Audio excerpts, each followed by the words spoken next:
एक मोठा प्रकल्प मुंबईमध्ये येतोय, तो मुळात परस्पर अदानीला का दिला इथपासून सगळी सुरुवात होते, कळलं का?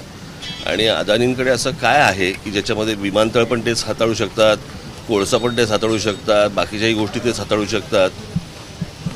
आणि एवढा मोठा प्रकल्पाला तुम्ही मोठं सगळ्या म्हणजे जेवढ्या टाटांपासून अनेक लोक ह्या कंपन्या आहेत ज्यांच्याकडनं तुम्ही टेंडर्स मागवायला पाहिजे होती, डिझाईन मागून घ्यायला पाहिजे होतं, तिकडे नेमकं काय होणार आहे कळायला पाहिजे होतं, पण ते झालं नाही.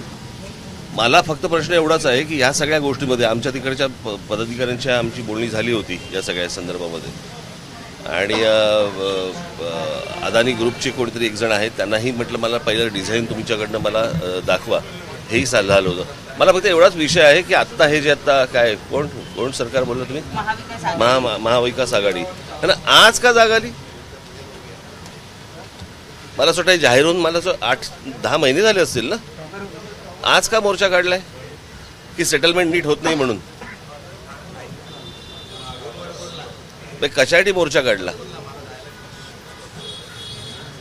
या प्रकल्पाला तुमचं समर्थन आहे, विरोध आहे? मी तुम्हाला आठवत असेल त्या BDD चाळीच्या इकडे पण मी जेव्हा गेलो होतो त्यावेळेला तिथे विचारलं होतं की त्याला एक ओपन स्पेस लागते, एक केवढा मोठा भाग आहे तो, ह्याला एक ओपन स्पेस लागते, तिकडे किती शाळा होणार आहेत, काय कॉलेजेस होणार आहेत, कसे रस्ते होणार आहेत, तिथे इमारतीमध्ये राहणारी माणसं किती आहेत, किती इमारती होणार आहेत, कोणकोणत्या इन्स्टिट्यूट्स येणार आहेत, सगळ्याचा एक तुम्हाला टाउन प्लॅनिंग नावाची काहीतरी गोष्ट सांगावी लागते की नाही?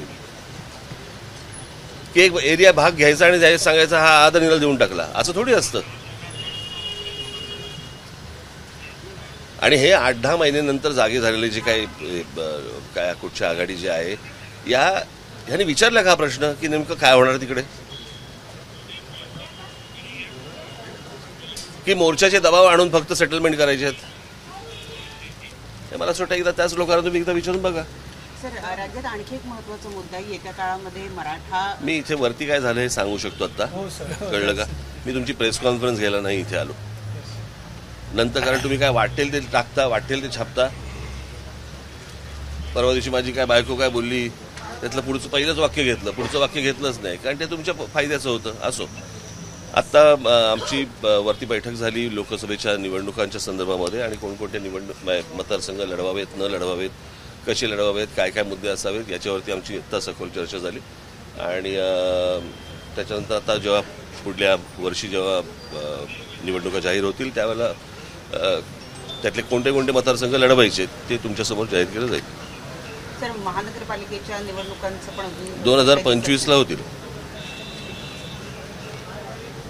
कारण सध्या निवडणूक आयोग, कायदा असं काही नाहीच आहेत सध्या. त्याच्यामुळे ते गोविंदाचं गाणं आलं होतं ना, मेरी मर्जी.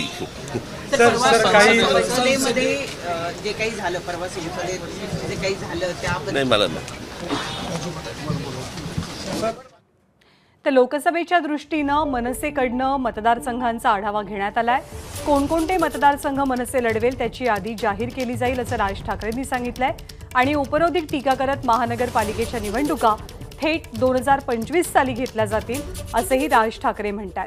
अदानींना धारावी पुनर्विकासाचा प्रकल्प देण्यासंदर्भात त्यांनी टीका तर केलीच आहे, परंतु त्याचबरोबर महाविकास आघाडीला किंवा ठाकरे गटाला आत्ताच मोर्चा काढण्याची जाग का आली असाही प्रश्न त्यांनी विचारलाय.